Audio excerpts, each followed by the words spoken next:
How do you feel about being approached by viewers when you're either filming or you're live? Oh, I'm cool with it. I'm I cool with that. I know because you were filming live when I interrupted you and Joseph, and Oh, for the AGS, yeah, Breaking Bacon. exactly the rake and bacon. And to my surprise, because I my channel was still very small at that time, and it still is. Um, but one of the things that really made you stand out is the way you handled me coming up to you. First of all, I didn't know you were live, but you just turned the camera around. You're just like, "Hey, check it out, RhinoMan's here," and I really appreciated that. That was so cool. And then Yeah, you asked if I followed you around. That was all good and everything else. So that was fantastic. I really enjoyed my time there with you and getting to meet you in that type of atmosphere. yeah. Oh, I don't Um, mind it at all. Um, I'm a talker, and so like I'll know. Okay, I'm just gonna press pause on the video because I can just edit that out. Our conversation because sometimes people want to actually have like a genuine conversation with you, and you'll say oh, after this video I'll link up with you and we'll talk. And then that actually never comes to be because you just never seem to line up and see each other again. So I know like I can squeeze in 5 minutes. It's fine. Sometimes I've talked for 30 minutes. I'm like, I better shut up because I'm never gonna get anything filmed. what's your biggest win and your biggest loss? At a casino was in a slot tournament, and I won the top prize, 50,000 in cash, Okay. which was amazing. But my biggest slot machine win was, I think, my because Joseph and I played side by side, well, together, and so I'm going to let him have it because he pressed the button. So his was 13,700, Okay. mine was 12,700. Awesome. Yeah, Awesome. So what's your biggest losing session? at the Cosmopolitan when I met you that week for G2E. Okay. Um, I played a game from Every, and it was like a community-based game or something like that. Okay. And when I first sat down, I probably hit like $400, and it's like, oh, this is fun.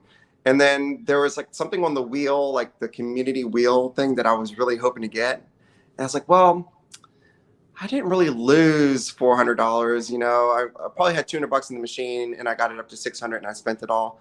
And Yeah. so I was like, let me just put a couple more $100 in, and I just could not win anything else. And so I left. I probably spent 800 to 1,000 Wow. with a bad taste in my mouth, and I was like, I, why did I do that? I know better. I, But yeah, typically I know when a machine is going through a slow, just nothing, period of nothing. And okay. I'm like, I know a win is right around the corner. Okay. So I always keep that in mind. If I'm going through like a little spout of just no wins or nothing fun, like this is all for entertainment. If you're not being entertained, get up and move to the next seat and sit down. You never know, you might have a hand pay on the first spin. Okay. So I never chase. Yeah, I don't like to chase. I just know everything. If your biggest wins are going to happen right away in the first few minutes, always. My biggest wins have Okay. always happened that way. How did you start and when did you start your channel? Um, I started the channel in 15, and I used to watch BLR and New Jersey, Casino Man, New Jersey. So Okay. that was the first few channels that I watched. I didn't even watch Brian until maybe 15 or 14, so right before I started my channel. Okay. But Diana, I've always watched her. I've so a lot of the OG slots I watched, and um, my thing was I'm at the casino so much, and I've had some fun wins to share too. So maybe I should try, starting a channel. So before I started my channel, I wanted to come up with a name because going back to like the whole business concept of everything, I want to make sure that I'm creating a brand and a channel. So for me, I like to sip, spin, and win. Yeah. And I thought it was a fun play on the word alcoholic, and so slotaholic, and that's how the name came to be. I was at a bar with one of my friends, and it hit me then. I was like, I really gotta take this seriously now. But what made me want to take the channel seriously is when, you know, you have those magical moments every now and then that you just happen to capture on video, Exactly. you know? And I was probably my last $100. Joseph and I were at the casino. He was having all the luck, like usual. Everyone who watches the channel is like, why does Joseph always get the bonus and you never get the bonus? How come you always get the big win? That's just how it is. Okay. But this one night, I'd been drinking more than winning. And I was like, well, let me record this Buffalo bonus because, you know, who knows what'll happen. And I was betting $1.80. I did not expect anything to happen on $1.80 bet. And before I knew it, I had 15 gold heads. I was Nice. cursing. You can see the original video on my channel. And then I recently, like during the pandemic, I edited the video to make it a little bit more PG. Okay. Because I'm not a big, I don't curse. I'm not that person. So I Okay. don't want to give off that impression to people that in that one video where I was drunk cursing and like bitch, blah, blah, blah, all that stuff. It's like, that's not really who I am. And so I've always had like a little, whenever I watch it back, I'm like, oh God, it's so embarrassing. But people responded to it. They loved the natural, you know, reaction.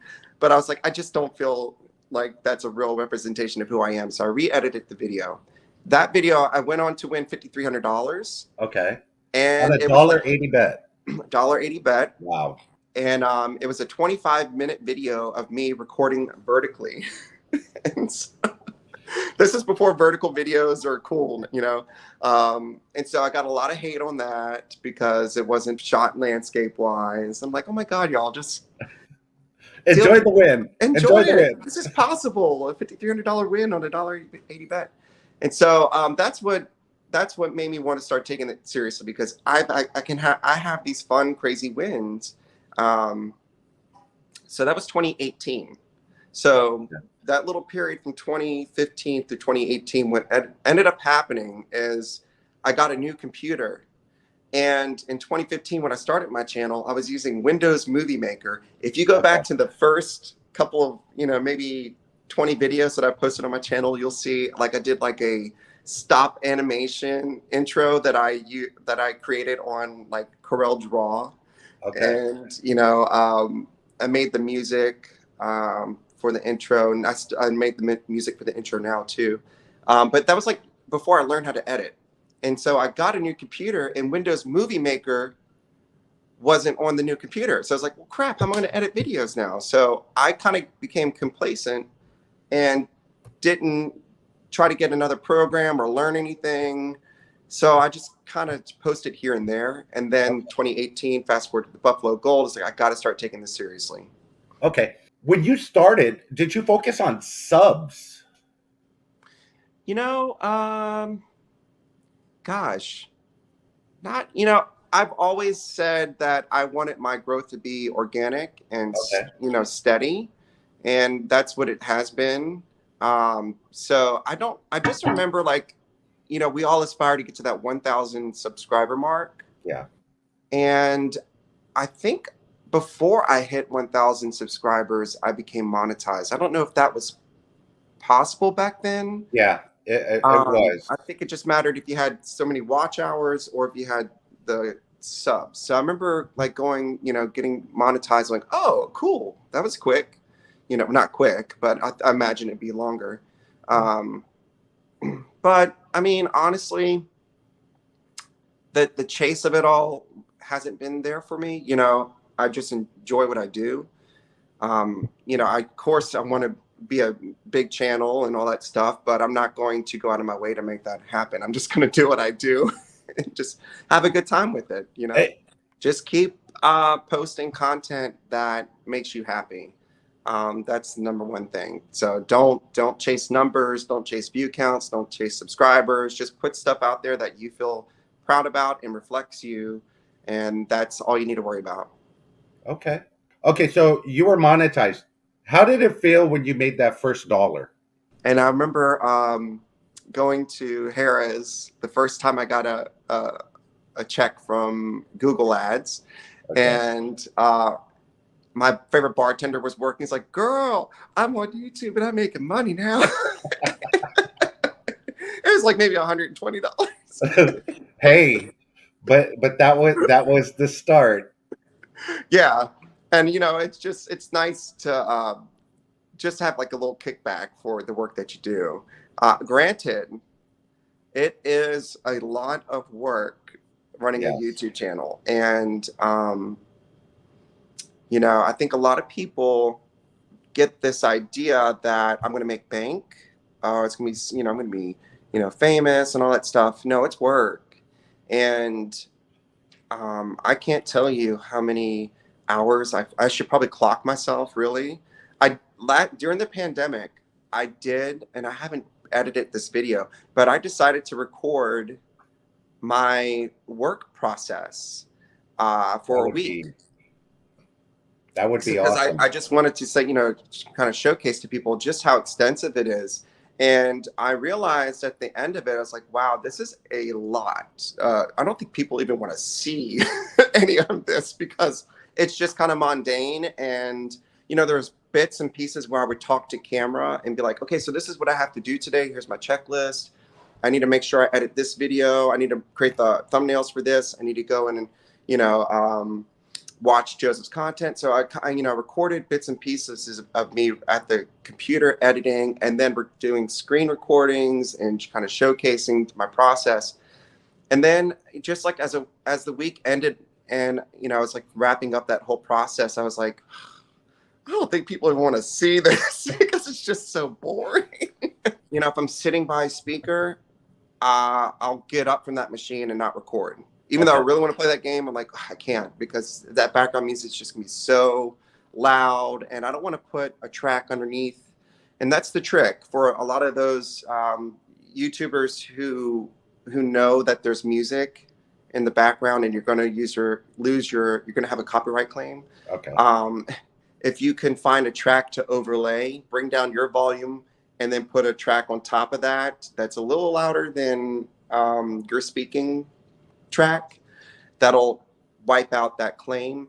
YouTube also has like that editing, so where you can just insert music, but Yeah. it takes away all of your speaking. Because you don't want I don't want the speaking part to be lost because people don't know what you're talking about. Hey, he was just talking about that. What happened? I want to know the story. you know.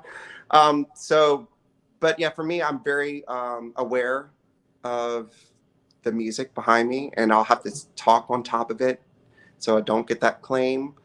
So So I I, don't really I have that I issue. noticed in some of your videos you actually sing along over the music.